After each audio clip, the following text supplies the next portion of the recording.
नमस्कार, स्वागत है आप सभी का। और आरएस प्री भारतीय संविधान और राज व्यवस्था के पिछले कुछ दिनों से जो क्वेश्चन आंसर हम सॉल्व कर रहे हैं प्रीवियस ईयर्स के, उसमें आज क्लास नंबर 3 और 2018 का जो पेपर है उसमें पॉलिटी के जो क्वेश्चन थे उनको हम आज सॉल्व कर लेते हैं। सभी पूरी क्लास देखिएगा क्योंकि बहुत सारे महत्वपूर्ण क्वेश्चन हैं जिन पर हम चर्चा करते हैं रोजाना। 15-20 मिनट की क्लास है। ये क्वेश्चन आया था 2018 का पेपर है, लिख देता हूं मैं यहाँ पर। भारतीय संविधान सभा के संबंध में निम्न में से कौन से कथन सही हैं? यह वयस्क मताधिकार पर आधारित नहीं थी। बिल्कुल ठीक है, अभी बता देता हूं मैं। ये प्रत्यक्ष निर्वाचन का परिणाम थी। गलत। परोक्ष निर्वाचन, क्योंकि जो विधानमंडल है, प्रांतीय विधानमंडल, उनको निर्वाचक मंडल की संस्था के रूप में प्रस्तुत किया गया था। बहुदलीय संरचना नहीं थी, ये भी गलत है। बहुदलीय संरचना थी निश्चित रूप से। कांग्रेस का यद्यपि उसमें प्रतिनिधित्व अधिक व्यापक था, परंतु अन्य दल जो हैं उनको भी उसमें जगह मिली थी। यह कई समितियों के माध्यम से कार्यरत थी। बिल्कुल ठीक है, 20 से अधिक समितियां थी।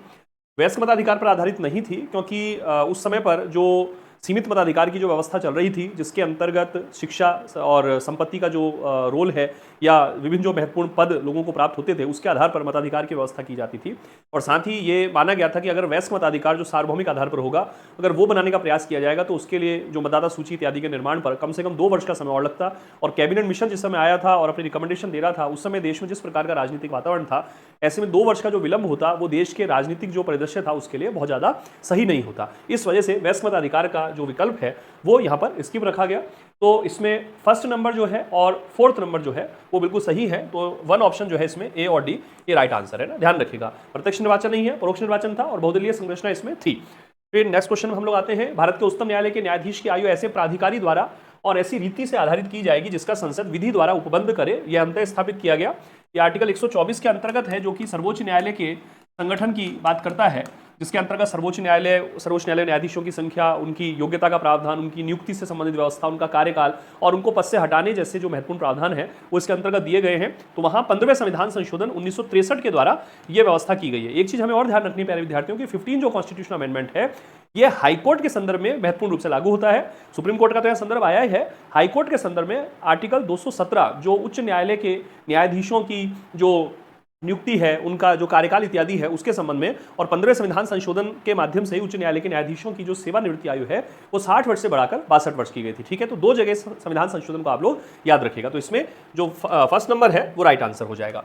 नेक्स्ट बिंदु आते हैं Gandhian constitution for free India. मैंने जैसा कि अभी कुछ दिन पहले क्लास ली थी जिसमें बताया था किस प्रकार के क्वेश्चन आए हैं। वहां मैंने बताया था कि कुछ बुक्स पर आधारित क्वेश्चन भी पूछे गए हैं। तो 2018 में एक तो ये किताब का नाम पूछा गया, Gandhian constitution for free India. जब हम फ्रीडम मूवमेंट और कॉन्स्टिट्यूशनल डेवलपमेंट और संविधान की मांग को लेकर जो ऐतिहासिक परिदृश्य पढ़ते हैं तो कुछ उस समय ऐसे डॉक्यूमेंट आते हैं जहां भारत के लिए एक संविधान के निर्माण की योजना प्रस्तुत की जा रही थी। तो Gandhian constitution for free India जो है श्रीमन नारायण अग्रवाल के द्वारा ये किताब लिखी गई थी। 3rd नंबर इसमें आ गया।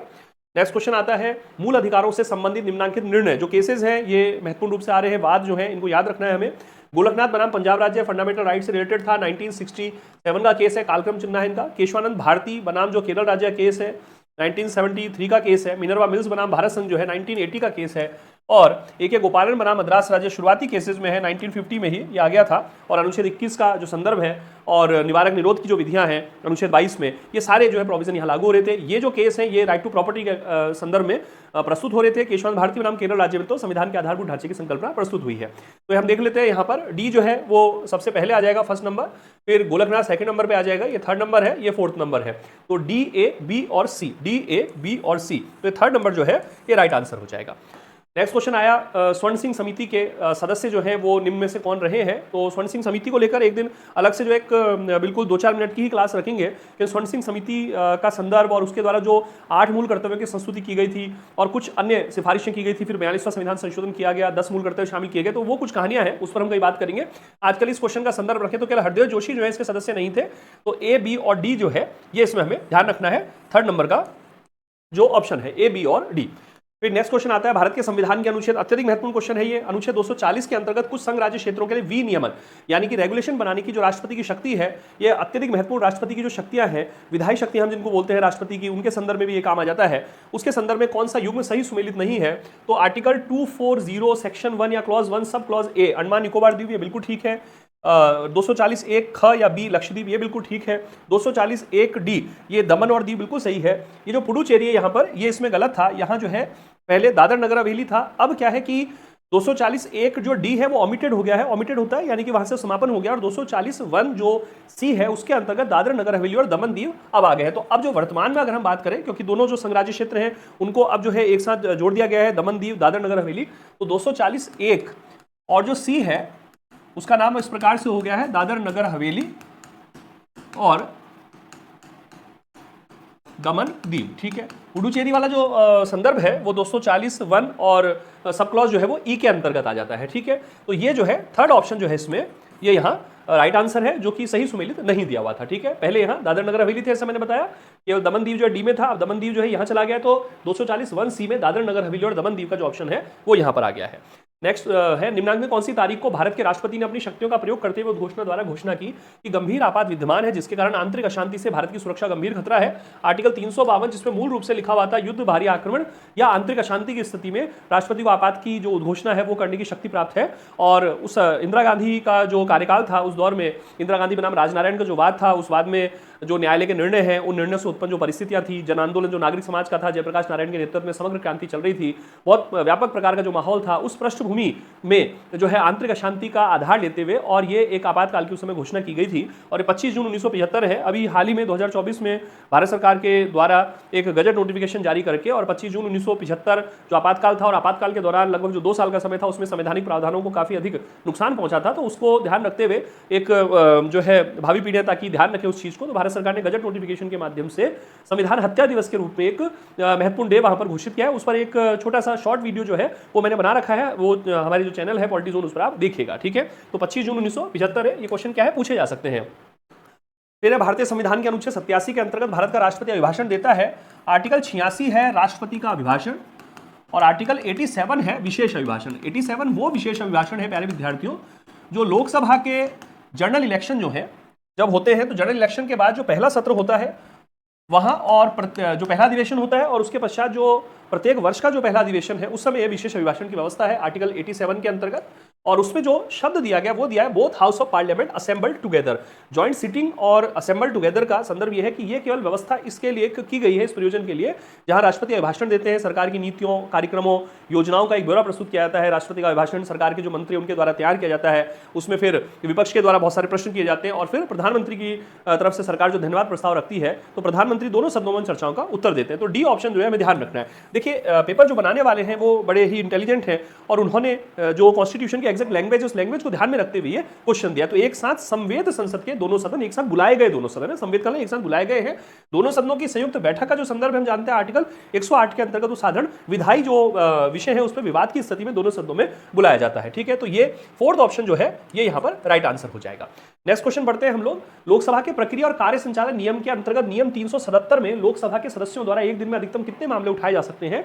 ये एक क्वेश्चन इस प्रकार के इन दिनों आने लगे हैं। मेरा आग्रह रहेगा आपसे कि जब भी संसद की कार्रवाई के संचालन को लेकर न्यूज़पेपर वगैरह में यदि कोई नियम किसी दिन आता है तो उसे एक अपनी नोटबुक में नोट कर लीजिए। आजकल ऐसे क्वेश्चन लगातार मैं देख रहा हूं, जैसे लास्ट ईयर भी जो आरएस का पेपर हुआ था उसमें अविश्वास प्रस्ताव से रिलेटेड क्वेश्चन था, 18 के पेपर इस प्रकार का क्वेश्चन है, अभी मेन्स में भी इस प्रकार के लोकसभा की कार्रवाई संचालन की जो क्वेश्चन है, पब्लिक एड वाला जो सेक्शन था वहां इस प्रकार का क्वेश्चन आया था कि प्रश्नों के उत्तर अपलोड करने की जिम्मेदारी किसकी रहती है। तो ऐसे क्वेश्चन एकाध आने लगे हैं। ठीक है, तो हमें थोड़ा सा ध्यान दे लें, क्योंकि देखिए कॉमन तैयारी तो सभी कर रहे हैं, जो थोड़ा सा एडिशनल तैयारी करेंगे उनके सिलेक्शन की ज्यादा उम्मीद बनती है। तो ये 20 इसमें रहेगा। मैं थोड़ा सा एक इसमें इमेज है ये यहां ले रखी है मैंने, जरा इसको देख लेते हैं हम लोग। मैटर अंडर रूल 377 मैं पढ़ देता हूं इसको। मेनली इसको देखिए, ये वो मैटर होते हैं जो कि प्रश्नों के माध्यम से नहीं उठाए जा सकते, अल्प सूचनात्मक प्रश्नों के माध्यम से नहीं उठाए जा सकते, ध्यानाकर्षण प्रस्ताव के माध्यम से नहीं उठाए जा सकते हैं। वे प्रश्न वे विषय 377 के माध्यम से उठाए जाते हैं और जो सांसद जो है वो इस प्रकार के विषय जो है स्पीकर की जो सहमति है उसके माध्यम से इस प्रकार के मामले उठाए जाते हैं।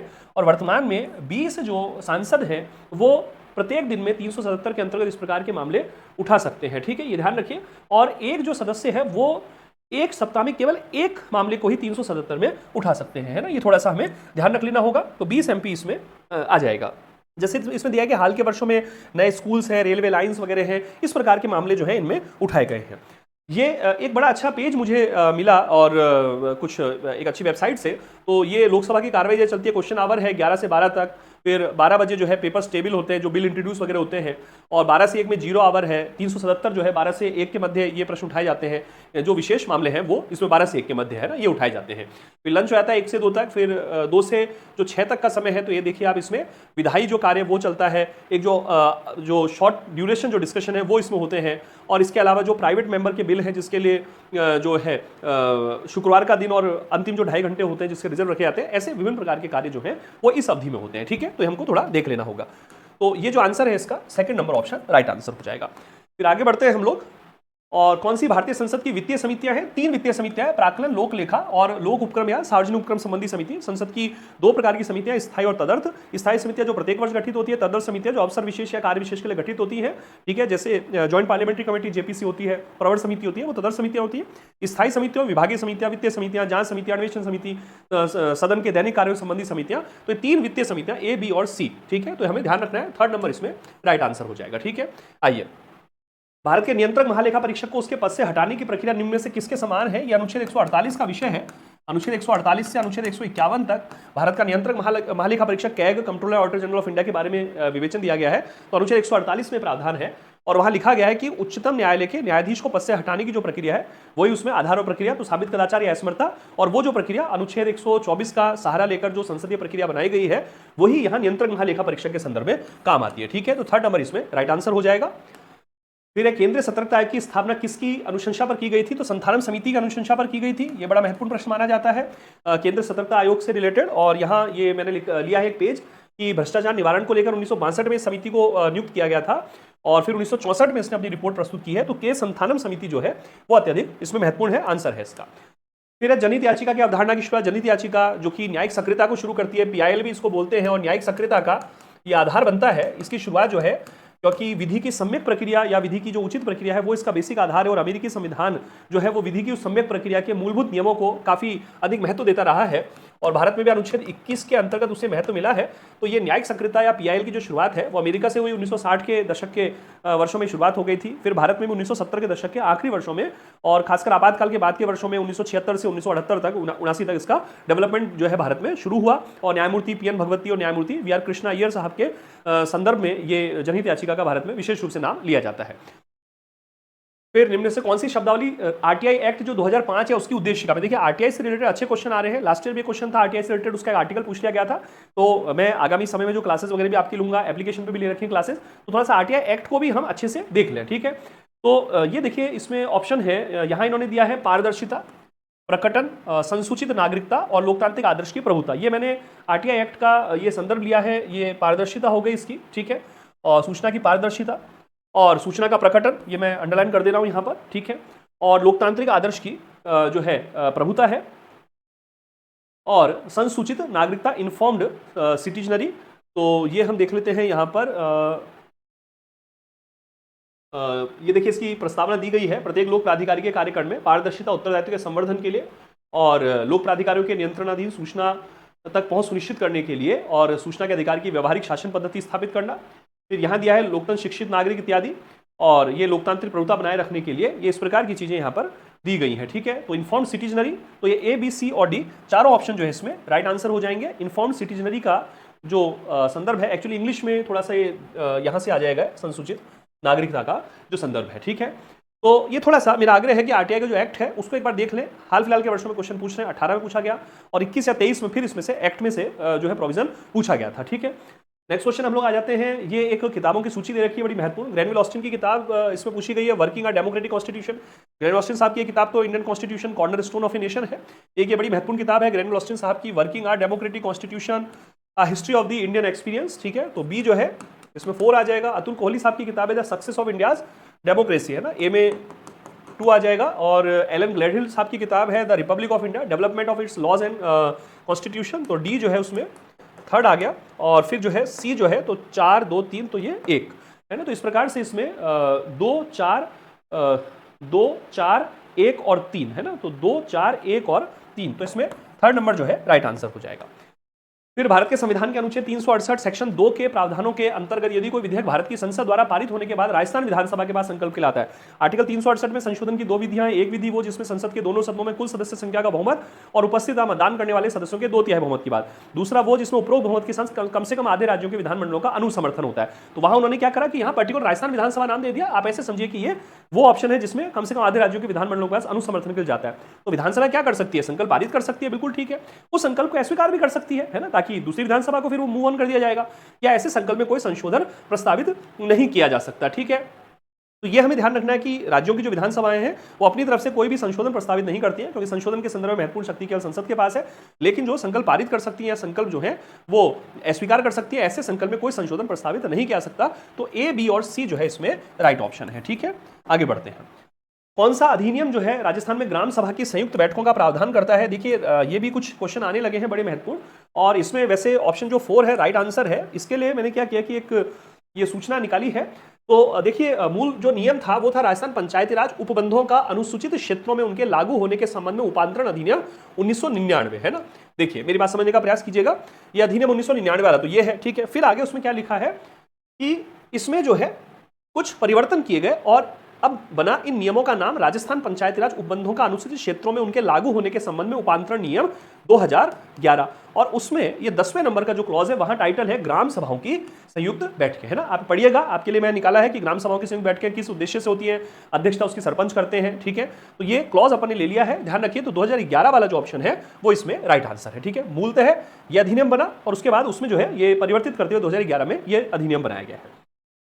फिर क्वेश्चन है किस पदाधिकारी के खिलाफ शिकायत प्राप्त होने पर लोकायुक्त संस्थान द्वारा जांच नहीं की जा सकती? तो ये सरपंच और पंच इसमें आ जाएगा। मैंने पहले भी 2013 वाला जो पेपर था उसमें भी लोकायुक्त वेबसाइट से ये सामग्री निकाली थी। देखिए 2013 में भी इस प्रकार का क्वेश्चन था लगभग, 2018 में फिर आया है क्वेश्चन। लोकायुक्त के क्वेश्चन हर वर्ष आते हैं।